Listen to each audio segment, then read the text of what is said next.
भविष्यवादी शहर में Alice रेनर AI कला के खिलाफ एक विरोध का भीड़ उसे घेर लेती है। पोस्टर ऊंचे उठाए हुए, मशीन के खिलाफ अवज्ञा का सागर। एलिस ने घोषणा की, सच्ची कला आत्मा से आती है, मशीन से नहीं। वेगा अपने स्टूडियो में बैठी है जो उसकी एआई जनित कला से घिरा हुआ है, एक ऐसा स्थान जहां प्रौद्योगिकी और कला का मिलन होता है। वह एक नई उत्कृष्ट कृति को जन्म देने के लिए लगन से अपने तंत्रिका नेटवर्क को ठीक करती है। वेगा रुकती है, उसकी आवाज दृढ़ विश्वास से भरी हुई है। एआई सिर्फ एक उपकरण नहीं है, बल्कि एक सहयोगी है। आर्ट गैलरी के हृदय में एलिस और वेगा एक दूसरे के सामने खड़े हैं, प्रत्येक अपनी कलात्मक उत्कृष्ट कृतियों का अनावरण करने के लिए तैयार है। वेगा एक तकनीकी चमत्कार प्रस्तुत करता है, एक एआई रचना जो असीम क्षमता का प्रतीक है। एलिस एक गहरी चित्रकला का खुलासा करती है जो मानव आत्मा की गहराई में एक खिड़की है। गैलरी देखती है मानवता की आत्मा और एआई के वादे के बीच फंसी हुई। अपनी स्टूडियो के आरामदायक माहौल में जीवंत कलाकार एलिस खुद को अपनी कला में डुबो देती है।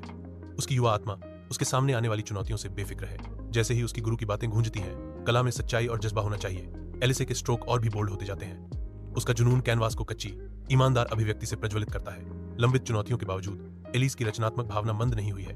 उसका ब्रश एक उत्साही ऊर्जा के साथ नृत्य करता है जो उसकी कला के दिल से बात करता है। तुलिकाओं और रंगों के बीच आशा की एक किरण उभरती है जो एलिस की कला की शक्ति में अटूट विश्वास का प्रमाण है, जो उसकी राह में आने वाली बाधाओं को पार कर सकती है। वेगा अपने एआई प्रयोगों में लगी रहती है, अटूट संकल्प के साथ कई असफलताओं का सामना करती है। सहयोगी के शब्द गूंजते हैं, संदेह पैदा करते हैं। एआई मानव रचनात्मकता को बढ़ा सकता है, कम नहीं कर सकता।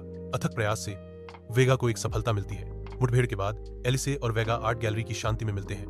प्रत्येक अपने दृष्टिकोणों के बीच के अंतर को पाटने की कोशिश कर रहा है। एलिस, उसकी आवाज चिंता से भरी हुई, कहती है, मुझे डर है कि एआई मानव कला को कम कर देगा।